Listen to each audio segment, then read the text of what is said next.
keluar dari rumah kemudian melakukan satu jumpa pers, membangun framing, menceritakan kepada media ada yang disembunyikan oleh Pak Jokowi tidak mau memperlihatkan ijazahnya.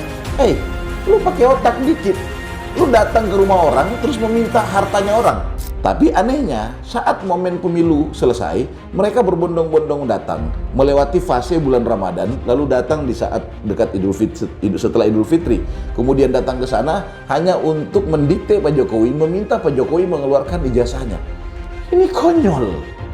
Ini sebuah hal yang sangat amat konyol, ya. Assalamualaikum. Salam sehat semua. Kalian berada di sini, parkiran Om Kindi. Guys,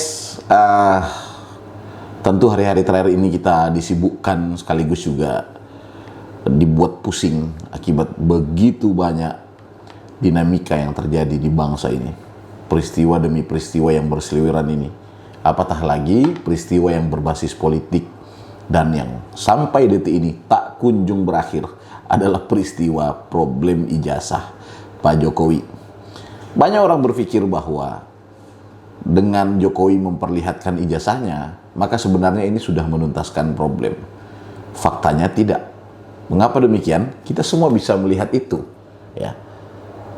Hari terakhir kemarin, Mas Gibran ketika dituding memiliki ijazah palsu, Mas Gibran memperlihatkan tuh ijazahnya. Apa selesai? Tidak. Mereka bahkan bela-belain berangkat ke Australia, ya, hanya untuk menelusuri lebih jauh keabsahan dan kebenaran ijazah Gibran tersebut. Artinya apa? Percuma juga Pak Jokowi akan memperlihatkan ijazahnya di tengah para pembencinya. Orang-orang ini sudah pada tingkat tidak percaya. Sehingga menurut saya kita semua pasti bersepakat bahwa jauh lebih baik tidak usah memperlihatkan ijazah tersebut.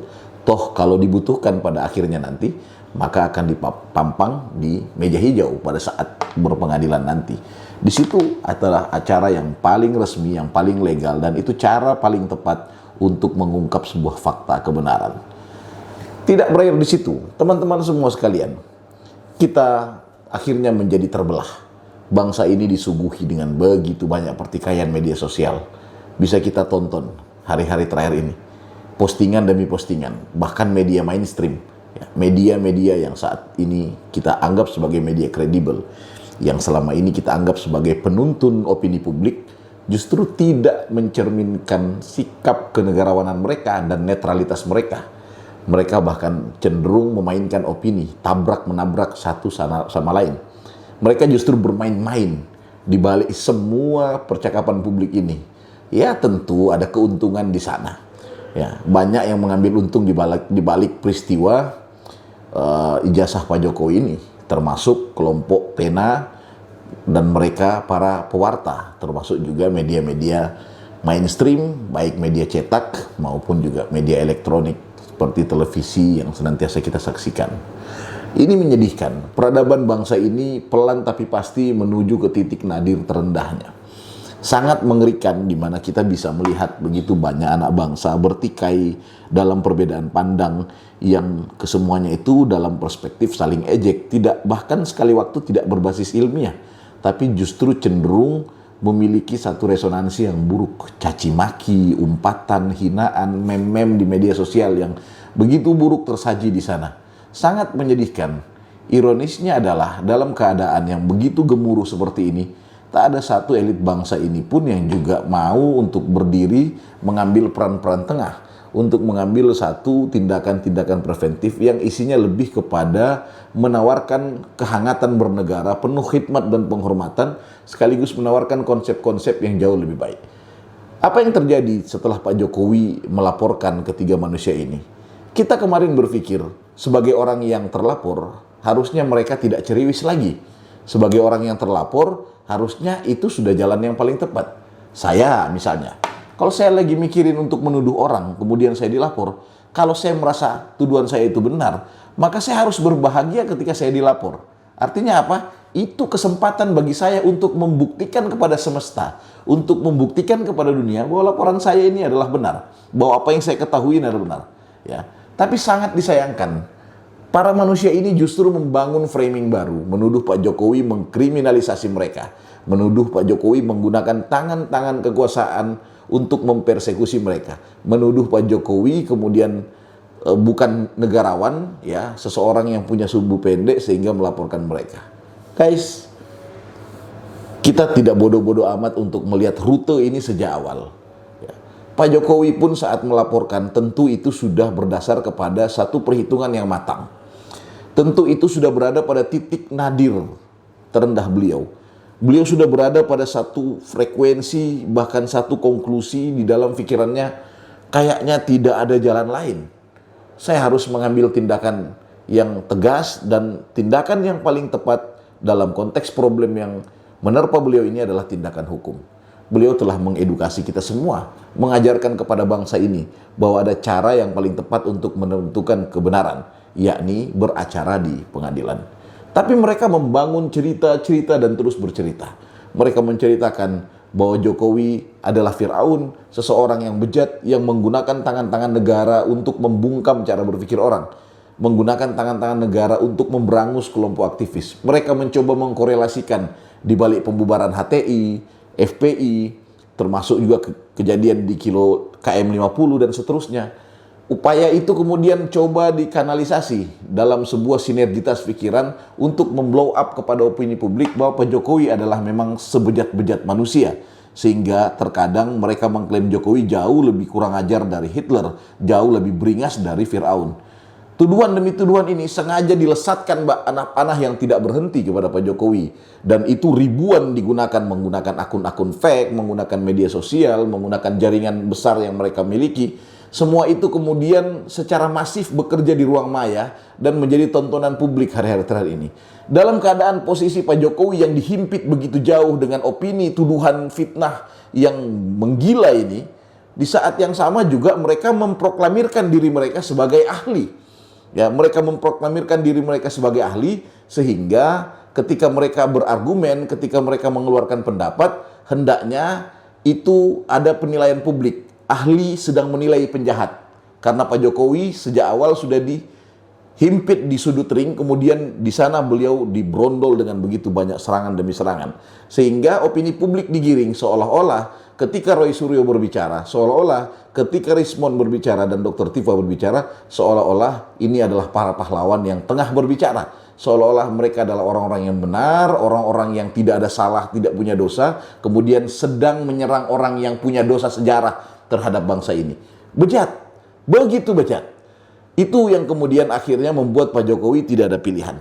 Bagaimana mungkin? Saya bertanya kepada Anda yang menyaksikan siaran ini. Coba seandainya rumah Anda didatangi. Ya, Anda didatangi, kemudian dimintai dokumen pribadi Anda. Ya, walaupun Anda adalah mungkin mantan pejabat publik misalnya. Terus dengan cara-cara yang tidak baik. Keluar dari rumah, kemudian melakukan satu jumpa pers, membangun framing, menceritakan kepada media, ada yang disembunyikan oleh Pak Jokowi. Pak Jokowi tidak mau memperlihatkan ijazahnya. Lu pakai otak dikit. Lu datang ke rumah orang, terus meminta hartanya orang. Menurut saya, ijazah itu harta juga. Karena ada salah satu tempat ya salah satu instansi, bahkan ada beberapa perusahaan yang menerima ijazah sebagai sesuatu yang bisa dijadikan sebagai agunan atau jaminan. Artinya apa? Bahwa ijazah ini juga adalah harta.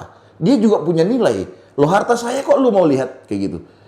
Kacaunya lagi adalah mereka ini komponen yang sejak awal tidak membersamai Pak Jokowi.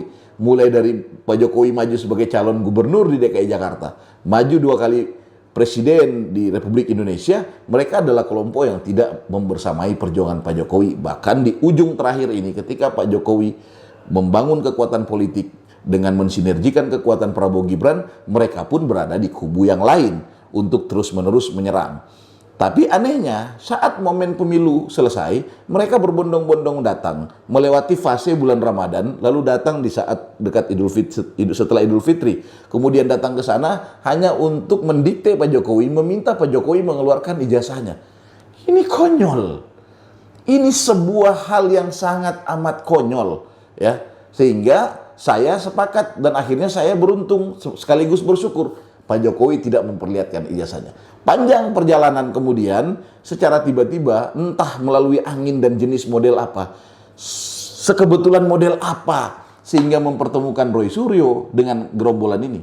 Tiba-tiba Roy Suryo berkata dalam sebuah statementnya bahwa kami tidak janjian, kami tiba-tiba bertemu dalam sebuah momentum yang sama. Saya juga baru kenal Pak Rismon, saya juga baru dekat dengan beliau, dulu pernah berurusan soal Mirna dan seterusnya. Nah, saya juga tiba-tiba ketemu Tifa. Sekebetulan apa semua ini?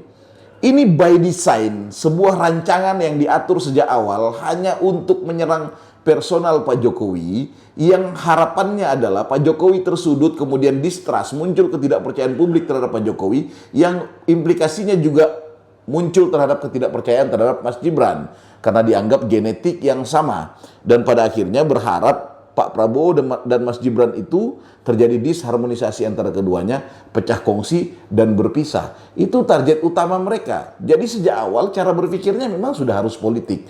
Itu yang dilakukan oleh mereka. Sekarang kebayang, dalam proses perjuangan ini tiba-tiba di perjalanan muncul forum Purnawirawan membicarakan tentang pemakzulan Gibran. Ini kerja-kerja tolol semua. Kerja-kerja sesuatu yang sudah selesai atas nama konstitusi, legal formalnya selesai, atas nama bangsa sudah selesai, mau diobok-obok lagi, mau diutak-atik lagi oleh mereka, orang-orang yang gagal move on akibat tumbang pada saat pemilu Pilpres juga. Nah, teman-teman sekalian, tentu kita yang parkir di sini, yang lagi parkir sama saya di sini, kita sebagai anak-anak parkiran ini, pasti juga memiliki satu intuisi yang sama, pasti memiliki satu prediksi yang sama. Kita semua meyakini bahwa ini semua adalah agenda politik jangka panjang. Apa sih targetnya? Targetnya adalah menumbangkan kepemimpinan yang sah atas nama konstitusi. Pintu masuknya Pak Jokowi. Sehingga dalam sebuah acara besar Pak Jokowi pernah berkata bahwa kepemimpinan Prabowo saat ini adalah kepemimpinan mayoriti, sebuah kepemimpinan yang sangat kuat, sebab hasil survei memperlihatkan tingkat kepercayaan publik terhadap Pak Prabowo itu menyentuh angka hampir 80% pada waktu itu. Tapi kan Pak Jokowi nyeletup setelah itu. Tapi kalau ada yang salah-salahnya, sasaran tembaknya itu ke saya. Maksudnya ke Pak Jokowi. Artinya apa? Pak Jokowi adalah pintu masuk untuk menumbangkan pemerintahan yang sah saat ini. Pak Jokowi dipakai sebagai jalan utama, agar kemudian ketika mereka bisa masuk, menyelinap ke dalam jalan utama ini, mereka akan melakukan tikungan-tikungan di dalam, manuver kiri kanan, yang pada gilirannya mengganggu konsentrasi kepemerintahan Pak Prabowo, yang ujung-ujungnya itu adalah menjatuhkan Pak Prabowo meski belum saatnya untuk turun. Itu adalah agenda-agenda besar yang datang dari spirit kebencian. Spirit yang datang dari kelompok yang telah dibubarkan. Organisasi yang dibubarkan, korporasi yang mungkin tidak bisa melanjutkan kejahatan akibat dihentikan oleh Pak Jokowi, termasuk beberapa investasi asing yang akhirnya diambil alih kembali oleh negara, dan hanya di era Jokowi itu terjadi. Kemudian hari ini mereka melakukan upaya balas dendam dengan cara-cara kotor yang menggunakan isu ijazah sebagai pintu masuk untuk menumbangkan Pak Jokowi. Hari-hari terakhir ini juga kita bisa melihat bagaimana proses di kepolisian saat ini, bahkan mereka yang sudah berstatus sebagai tersangka dipulangkan kembali. Ini ada apa? Berarti ada komponen orang-orang besar berada di balik seluruh peristiwa ini. Apa yang disampaikan Pak Jokowi beberapa bulan silam terkait bahwa ada orang besar di balik semua kegaduhan ini, di balik semua operasi ini, itu hampir bisa diyakini saat-saat terakhir ini. Karena mereka masih buana ke sana kemari, masih melenggang kangkung, masih menikmati hidup, masih ketawa sana sini, dan masih terus menyerang. Artinya bahwa ada yang menggaranti kerja-kerja politik mereka. Ya, siapa bilang mereka bukan orang politik? Roy Suryo terafiliasi dengan partai politik tertentu, dia mantan menteri, mantan anggota DPR RI. Bohong kalau dia bukan orang politik. Begitupun dengan Dr. Tifa, seseorang yang kemarin menjadi jubir utama Anies Baswedan yang bekerja luar biasa pada saat momentum Pilpres. Rismon adalah seorang ahli gadungan yang kemudian nyangkut akibat dari YouTube-nya yang tidak kunjung bisa rame sehingga menciptakan monetize yang berlebihan. Akhirnya Rismon menciptakan sebuah serangan demi serangan. Ya, paling mudah terkenal di bangsa ini cukup dengan menyerang Pak Jokowi. Maka itu mempercepat proses Anda menjadi orang yang terkenal di bangsa ini.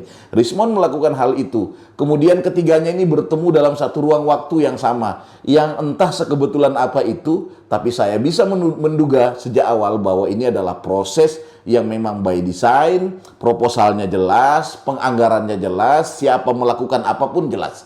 Dicicil, setelah Purnawirawan muncul lagi Bitor yang bicara tentang ijazah dibikin di daerah Jakarta sana, di Jalan Pramuka, begitupun juga muncul isu-isu bahwa di dalam rumah Pak Jokowi ada uang jumlahnya triliunan, ada bunker di sana. Betapa kegilaan ini diorkestrasi dan terus-menerus media mainstream ikut membantu, terus-menerus memperkaya informasi ini, sehingga tidak sedikit publik termakan dengan isu-isu yang penuh dusta dan penuh dengan hoax ini.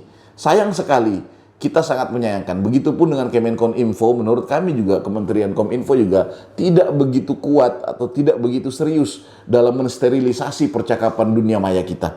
Tidak begitu selektif dalam membiarkan informasi ini bekerja. Mana yang benar, mana yang salah, keduanya seolah-olah bebas di bangsa Indonesia ini, bebas berkeliaran di sana sini, dan semua orang bebas berpendapat, bahkan sampai pada tingkat bebas memaki, bebas mencaci maki. Itu akibat dari terlalu ringannya begitu banyak pengamat kita untuk menyampaikan pikiran, seperti Bang Rocky Gerung selalu bilang bahwa saya hanya memaki itu, yang saya serang itu adalah kepemimpinannya, jabatannya, bukan personalnya. Seolah-olah saling memaki itu adalah hal yang biasa. No. Kita bentrok dengan adab ketimuran kita. Kita bangsa timur. Kita bangsa yang beradab. Bangsa yang penuh etika dan sopan santun. Kebayanglah kalau kita kehilangan etika. Seperti yang dilakukan Rismond dan kawan-kawannya ketika datang sebuah instansi bertemu dengan security, ya, seorang satpam yang mereka bully, yang mereka hina. Jadi apa bangsa kita ini kalau senantiasa diisi dengan percakapan model seperti itu? Ayo, kalian yang berada di mana saja, ini perdana saya tampil. Besok kita bicara yang jauh lebih tajam. Lusa kita akan membedah lebih jauh, dan secara politik tempat ini, parkiran Om Kindi, menjadi tempat untuk kita sama-sama belajar membaca peta apa sebenarnya yang terjadi dan maksud-maksud apa yang tengah disiapkan oleh mereka para elit di bangsa ini.